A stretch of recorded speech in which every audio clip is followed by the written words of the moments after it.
जय हिंद मेरे प्यारे विद्यार्थियों, आपका अपने यूट्यूब चैनल यूपी की पाठशाला में आपका स्वागत मेरे दोस्तों।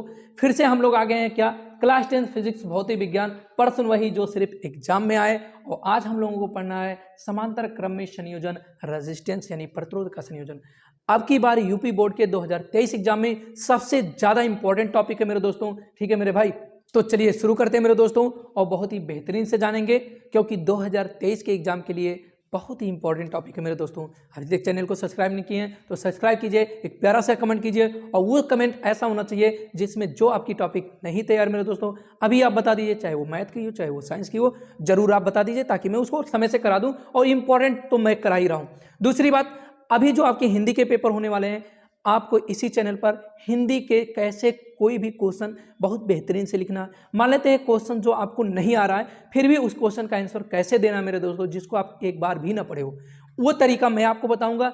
अब आप चैनल को सब्सक्राइब कीजिए ताकि ये इन्फॉर्मेशन आप तक जरूर पहुंचे। चलिए मेरे दोस्तों, आप शुरू करते हैं हम लोग क्या, समांतर क्रम में संयोजन। देखिए ये आपका रेजिस्टेंस का सिंबल होता है। रेजिस्टेंस को हम आर से दर्शाते हैं, उसका मात्रक ओम होता है, प्रतीक ओम का ये होता है।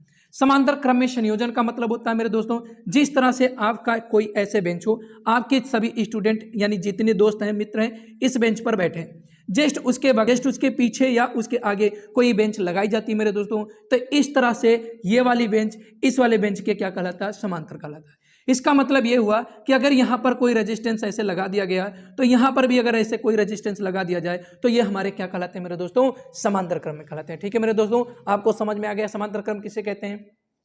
जैसे आपके घर का दीवारें होती हैं, जैसे आप वर्ग की बात करें, ये वर्ग होता है मेरे दोस्तों। वर्ग में अगर हम कहें आपसे तो ये वाली भुजा इसके समांतर हो जाती है, ये वाली भुजा इसके समांतर हो जाती है। लेकिन कोई कहे ये वाली भुजा इसके समांतर है, तो नहीं मेरे दोस्तों, ये कभी किसी कीमत पे समांतर नहीं होता। ये आप पिछले क्लासों में पढ़ चुके हैं, छोटे क्लासों में भी पढ़े। तो चलिए मेरे दोस्तों, मैं 3 प्रतिरोधों R1, R2 और R3 को जोड़ेंगे कैसे मेरे दोस्तों, समांतर क्रम में। देखिए कैसे जोड़ना मेरे भाई, चलिए मैं लिख देता हूं, ये आपका R1 हो गया, मैं आपको ये भी लिख दिया R2 हो गया, और ये भी आपका R3 हो गया। यहां पर आपके 3 बेंच हो गए मेरे दोस्तों। तीनों बेंच को आपको इस तरह से जोड़ना है। ये आपका 3 रेजिस्टेंस है मेरे दोस्तों, और तीनों को बस उसी तरीके से जोड़ना है जिस तरह से आपके क्लासमेट आपके बेंचों पर बैठते हैं। ये मेरे दोस्तों हो गया। ये आपका हुआ R1, ये हुआ आपका R2, ये हुआ आपका R3। यानी R1, R2, R3 3 प्रतिरोधों को जब समांतर क्रम में जोड़ा जाता है तो जोड़ दिया मेरे दोस्तों। ये टर्मिनल आपका हो गया, मान लेते हैं ये आपका A हो गया और ये आपका B हो गया। यहाँ पर मैंने टर्मिनल बना दिया, ऐसे पॉइंट कर दिया। अब मेरे दोस्तों, अभी तो इसमें कोई धारा आपने प्रवाहित नहीं किया, कोई वोल्टेज आपने लगाया नहीं, तो धारा कैसे प्रवाहित होगी। तो मैंने कहा यहाँ पर बैटरी लगा दो, और बैटरी मैंने बिल्कुल इन्हीं के पैरेलल, बैटरी इन्हीं के समांतर में लगाऊंगा। R1, R2, R3 के समांतर ही लगता है मेरे दोस्तों। तो मैं यहाँ पर इसके समांतर लगा दिया बैटरी, और बैटरी ये आपका हो गया। यहाँ पर आपको एक कुंजी भी लगानी है मेरे दोस्तों। आप जानते हो कि कुंजी क्यों लगाया जाता है, इससे पहली वाली वीडियो यानी क्या नाम है, सरणी क्रम में मैंने आपको बताया बैटरी में कुंजी क्यों लगाई जाती है, तो वहां पर आप जाके उसको पढ़ लीजिए। तो इस तरह से आपका ये बैटरी हो गया मेरे दोस्तों। बैटरी का ये पॉजिटिव टर्मिनल, ये निगेटिव होता है। यहाँ से करंट आपका निकलता है, बिल्कुल आप जानते हो कि यहाँ से I धारा निकलता है। अब धारा यहाँ से जाते जाते यहाँ टर्मिनल पे पहुंचा। अब धारा ये पूछता है कि मैं किस तरफ जाऊं, कौन सा रास्ता पकड़ूं, यहाँ पर ये वाला रास्ता जाऊं या ये वाला रास्ता जाऊं या ये वाला रास्ता जाऊं। अगर मैं मान लो ये वाला रास्ता जाता हूं करंट लेकर, तो यानी इन दोनों रास्तों पर करंट नहीं जाएगा। मैं आपको सिर्फ समझाना चाह रहा हूं बहुत बेहतरीन से कि यहाँ पर हम धारा का क्यों वितरण करेंगे, क्यों धारा को बांटेंगे। तो मैं आपको बता रहा हूं कि अगर आप इस वाले रास्ते से जा रहे हो तो इन दोनों को तो धारा मिलेगा ही नहीं, लेकिन ये सर्किट है, ये वैद्युत परिपथ है, तो वैद्युत परिपथ में आपको तीनों में धाराएं जानी है।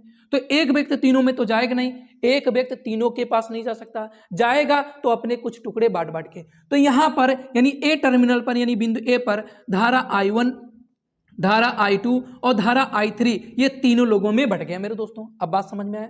ये चीजें सबसे ज्यादा जरूरी थी कि जब बैटरी से धारा आई जाता है तो टर्मिनल ए पर यानी बिंदु ए पर जाकर वो तीनों शाखाओं में वितरित हो जाता है, I1, I2 और I3 के नाम से। यानी R1 में I1 धारा प्रवाहित हो रहा है, और R2 में I2 धारा प्रवाहित हो रहा है, और R3 में I3 धारा प्रवाहित होता है। और इस तरह से फिर जो I यहां से गया था मेरे दोस्तों, वही I फिर यहां पर आके क्या हो जाता है, जुड़ के फिर ये कुंजी के सहारे बैटरी के ऋणात्मक टर्मिनल पे पहुंच जाता है। अब आपको मैं बता दूं, वहां पर तो आपने देखा था कि धाराएं सभी यानी किसमें, श्रेणी क्रम में धाराएं समान थी, तो अब यहाँ पर कौन समान होगा? तो मेरे दोस्तों यहाँ पर R1, R2, R3 ये तीनों पैरेलल हैं और इन्हीं के पैरेलल में बैटरी लगाई जाती है। इसका मतलब ये बैटरी का जो वोल्टेज होगा, वोल्टेज सोर्स होगा, वो R3 के लिए भी उतना होगा, R2 के लिए भी उतना होगा, R1 के लिए भी उतना होगा। इस बैटरी से निकले जो धारा होंगे उन धारा का मान ही श्री में सम में क्या हो रहा? वितरित हो रहा। यानी वोल्टेज, इसके लिए भी वोल्टेज वही V रहेगा, इसके लिए वोल्टेज V रहेगा, इसके लिए भी वोल्टेज V रहेगा और वही वोल्टेज यहाँ पर V रहेगा बैटरी पर। इसका मतलब यह हुआ सिर्फ यहां पर धारा का मान यानी I बराबर I1 plus I2 plus I3 तीन टुकड़ों में बट रहा है और यहां पर समीकरण नंबर 1 डाल दीजिएगा। ओम के नियमानुसार मेरे दोस्तों, ओम के नियम से बिल्कुल ऐसे डिटेल्स में आपको लिखना है। ओम के नियम से आप गाइड के माध्यम से मत लिखिए, बिल्कुल इस तरह से लिखिए कॉपी में, पूरा का पूरा नंबर मिलेगा, एक बार गारंटी मैं बता रहा हूं।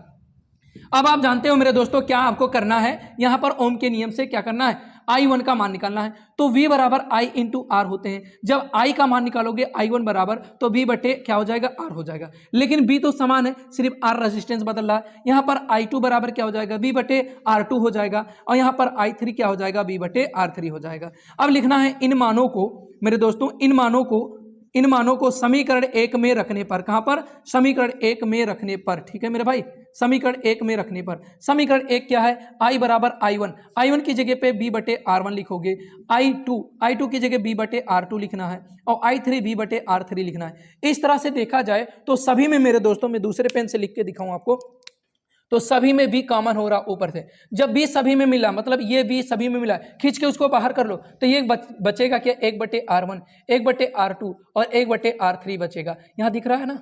कोई दिक्कत तो नहीं ना? चलिए ठीक। अब यहां पर मैं क्या कर सकता हूं, मैं आपसे यही कहा था कि जब देखिए, सुनिएगा मेरी बात, ये I क्या है? इस पूरे परिपथ, इस पूरे सर्किट में प्रवाहित धारा का मान है, यानी सोर्स, वोल्टेज सोर्स, जो सोर्स से बैटरी से निकला है वो धारा है, यानी पूरे परिपथ का तुल्य धारा हुआ। और ये भी जो है पूरे परिपथ का तुल्य क्या हो गया? विभवांतर हो गया। तो यानी इस R1, R2, R3 का भी तो कोई ना कोई प्रतिरोध तुल्य होना चाहिए। तो तुल्य प्रतिरोध क्या हो जाएगा? R अगर आपने माना तो इसको लिखेंगे I बटे V बराबर 1 बटे R1 प्लस 1 बटे R2 प्लस 1 बटे R3 हो गया। अब आप जानते हो कि ओम के नियमानुसार क्या होता है, अगर R निकालना हो तो B बटे I लिखते हो मेरे दोस्त, B बटे I लिखते हो। लेकिन यहाँ पर B बटे I बराबर R, तो अगर आपको I बटे V लिखना हो तो क्या 1 बटे R नहीं लिखना पड़ेगा? क्योंकि इसी को तो आप उलटोगे। तो मैंने जब उलट दिया तो यहाँ पर लिखा है इसका मान 1 बटे R, 1 बटे R बराबर 1 बटे R1 प्लस 1 बटे R2 प्लस 1 बटे R3, और इस तरह से आपका तुल्य प्रतिरोध आ गया मेरे दोस्तों। तो ये भी टॉपिक आपके लिए बहुत इंपॉर्टेंट था मेरे दोस्तों, जो कि आपकी बार 2023 के एग्जाम में जरूर कहीं ना कहीं छपेगा। ये बात 200% की गारंटी है। अगर ये नहीं आया तो इस तरह के डायग्राम से आपके क्या आएंगे? न्यूमेरिकल आएंगे मेरे दोस्तों, जो कि आपके लिए बहुत इंपॉर्टेंट है। फिलहाल अभी तक न्यूमेरिकल ही पूछे जा रहे थे, लेकिन अब की बार मेरे दोस्तों जरूर थ्योरी पूछेगा, क्योंकि 2 साल गैप कर दिया। तो मैं चाहता हूं कि ये टॉपिक आपको बहुत अच्छे से आ जाए और बहुत बेहतरीन से कर लो मेरे दोस्तों। तो यहां पर आपका पूरा का पूरा रेजिस्टेंस भी निकल गया। आपको यहां पर ख्याल रखना, अपने दिमाग में रखना मेरे दोस्तों, समांतर क्रम में, जब समांतर क्रम में चीजें लिखी रहती हैं तो सभी प्रतिरोधों में समान वोल्टेज होते हैं। क्या होते हैं? समान वोल्टेज होते हैं। और सिर्फ क्या? धाराएं भिन्न भिन्न होती हैं। जो धाराएं होती हैं सभी प्रतिरोधों के लिए अलग अलग होती हैं मेरे दोस्तों, ठीक है। तो इस तरह से ये टॉपिक भी आपका क्लियर हो मेरे दोस्तों।